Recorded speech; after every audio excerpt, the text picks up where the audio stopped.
Wayne Couzens was never fit to be a police officer. Police leaders need to be sure there isn't another Couzens operating in plain sight. Before I describe my findings and conclusions, I want to remember Sarah Everard, whose life was cut short by the most unimaginable cruelty. I also want to pay tribute to her loving family, who I've had the great privilege of getting to know over the last 2 years. I've been profoundly affected by their grief and their grace in their suffering. I've also been moved by the courage of those victims who gave evidence to the inquiry of their own experiences. I'm so grateful that they trusted us. I hope we have done them justice and that real change and improvement happens because of this report. I do not underestimate the strength speaking to the inquiry required of them. I make recommendations for improvements that need to be made to ensure that women feel safe when they report to the police. I hope that those writing about or giving an account of this publication will respect the privacy those victims deserve.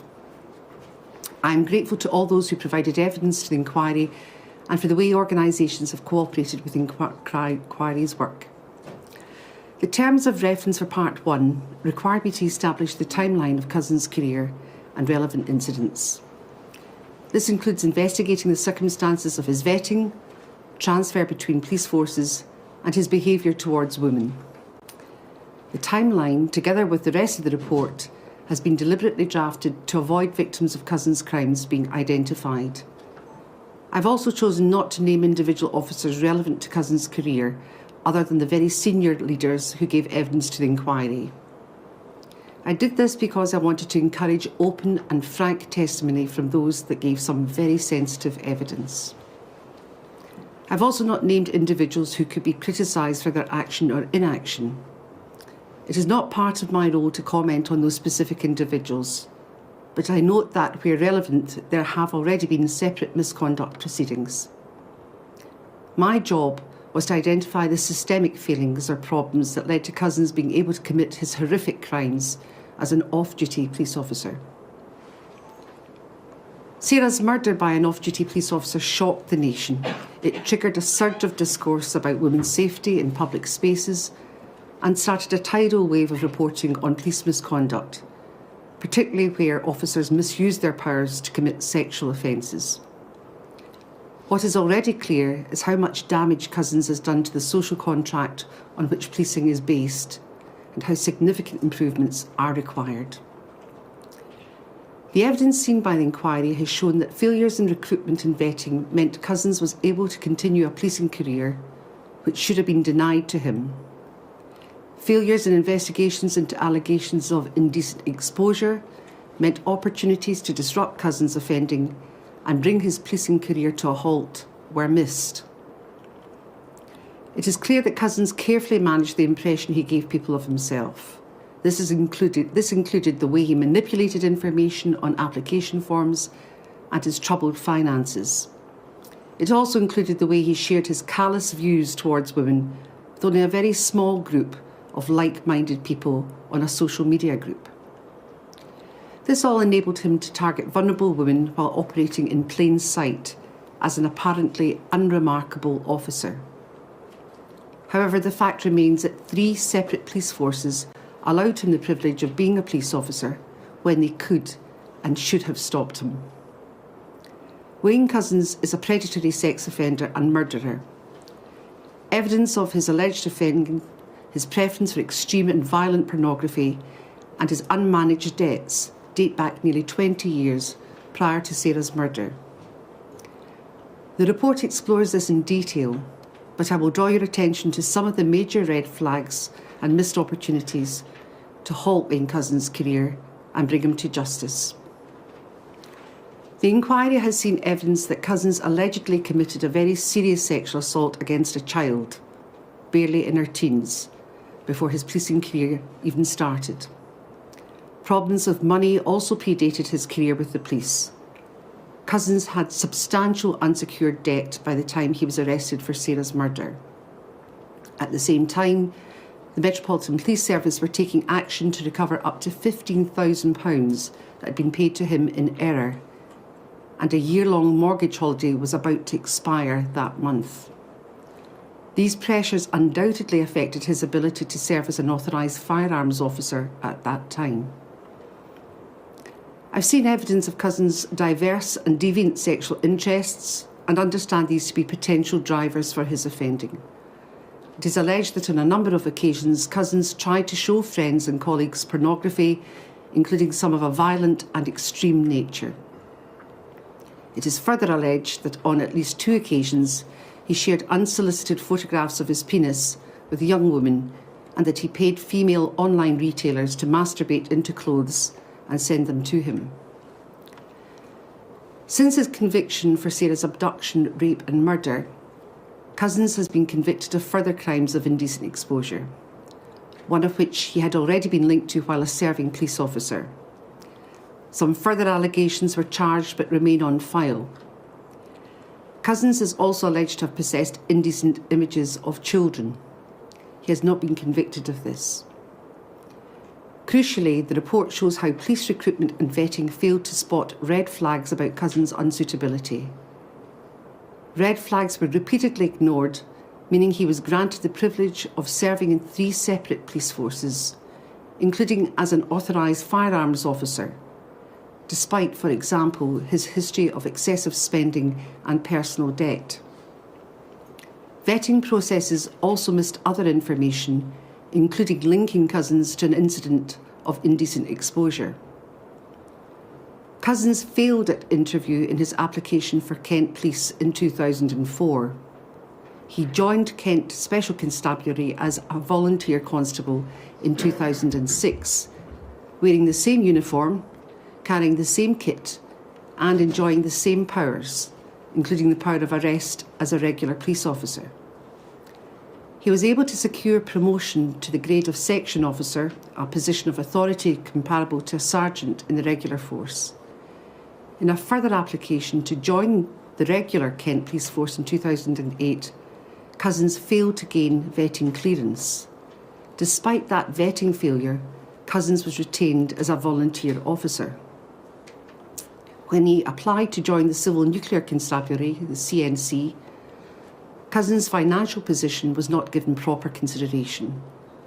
According to 2011 vetting guidance, he should have been refused vetting because he had an IVA, an individual voluntary arrangement, which is for those with debt wishing to avoid bankruptcy.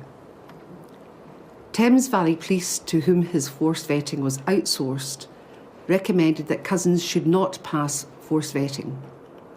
This recommendation was not followed. The CNC gave inadequate weight to his financial history during the vetting process.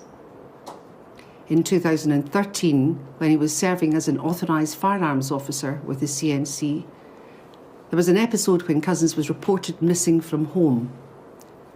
The CNC were not informed of the report, thereby being denied an opportunity to explore or revisit his suitability for the office of constable. I make a recommendation to address this.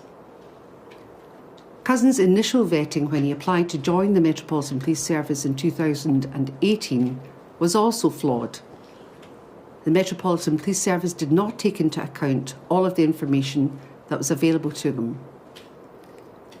The outcome of the Police National Database check on Couzens was recorded as no trace, when in fact there were relevant entries. These consisted of a reference to Couzens being reported missing from home in 2013 and to his car being linked to an allegation of indecent exposure in 2015.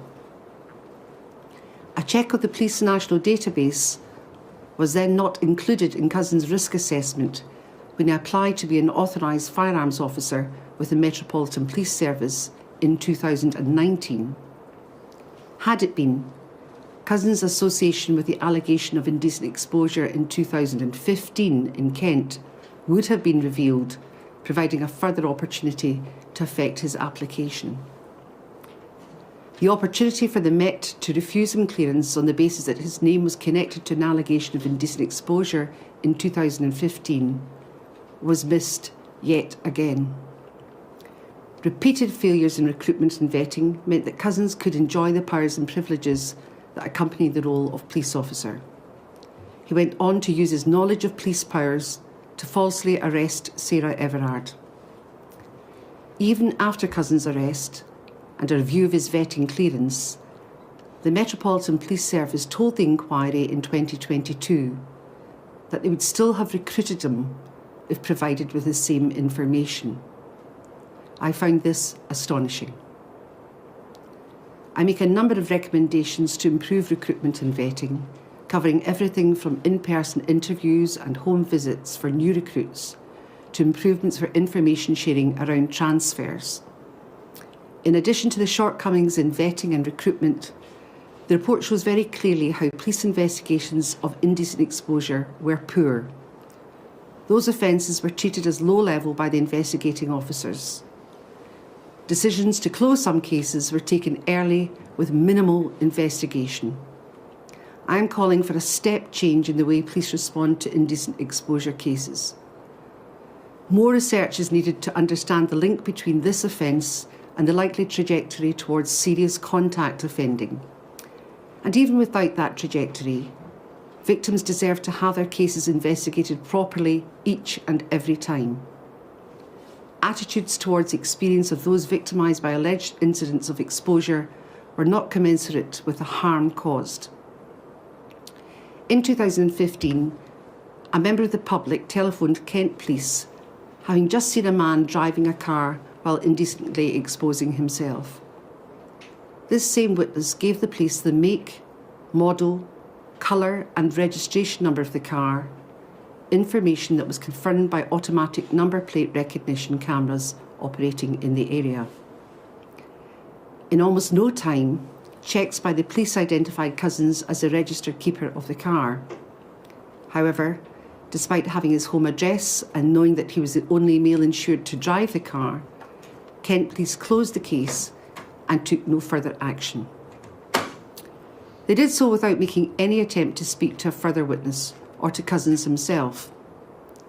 This was a grave error and a very obvious red flag.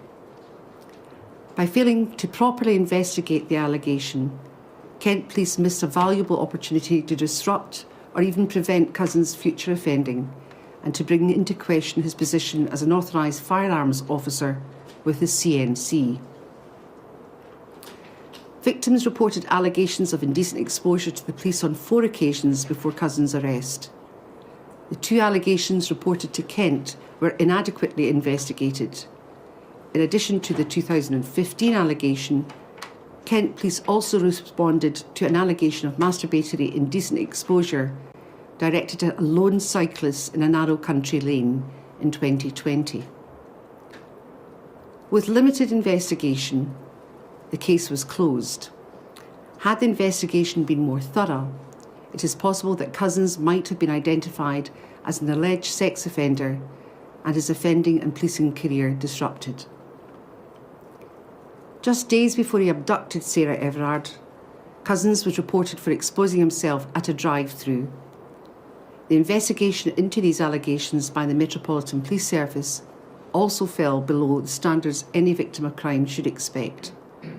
For example, available evidence such as CCTV was not collected or considered. He was only interviewed and charged for those further offences of indecent exposure after his conviction for Sarah's murder. He was convicted for 2 of the reported crimes at the drive-through and the crime where he was reported for masturbating towards a lone cyclist on a narrow country lane. The inquiry is aware of 5 other alleged incidents of sexual offending involving Couzens, which, for many understandable reasons, were never reported to the police. Given the known underreporting of sexual offences, I believe there may be even more victims of Couzens offending. Data tells us that women do not always report being victims of indecent exposure. Evidence of the inquiry showed that policing does not always respond to it as it should. I make recommendations about improving the ways that police respond to those who report such crimes. I also recommend an immediate review be undertaken of indecent exposure allegations against serving police officers. My task in part 1 of the inquiry was to examine the facts and circumstances of the case of Wayne Couzens and the cultures in which he worked. Policing is, however, not a homogeneous whole. Pockets of different cultures exist within police forces, and police culture is something that will be examined during part 2 of this inquiry. Good police officers work alongside those who abuse their powers, behave inappropriately with their colleagues, and do a disservice to the profession of policing. Some, like Couzens, manipulate their image at work to avoid drawing attention to themselves. Outside of work, Couzens was reported in 2020 to have been seen wearing a police belt and items of police equipment while off duty. He described himself as an undercover officer. He was not. Although Wayne Couzens was not wholly a product of his working environments, those environments did nothing to discourage his misogynistic view of women and meant that providing he presented himself as professional, his deviant behaviour outside of work could flourish. Policing leaders need to radically transform their approach to police culture if future offenders like Couzens are to be denied opportunities to abuse police powers for sexual purpose. It is time certain types of behaviour, from the unacceptable to the criminal, and low standards are simply not tolerated in policing. This report is part 1 of the Angiolini inquiry. Part 2 is underway, and the terms of reference for this work includes a broader national consideration of police vetting and recruitment, police culture and standards, and the protection of women in public spaces. This includes other tragic cases of femicide in public spaces. My approach to Part 2 is informed by what I have learned during the course of Part 1. Part 3 of the inquiry is an investigation into the crimes and career of former Metropolitan Police Officer David Carrick. That work is also underway. The 16 recommendations I make are not all new. Failures of investigation, failures of HR processes, and failures of vetting policy and practice are a depressingly familiar refrain in policing. Now is the time for change. Without a significant overhaul, there is nothing to stop another Wayne Couzens operating in plain sight. I would urge all those in authority in every police force in the country to read this report and take immediate action.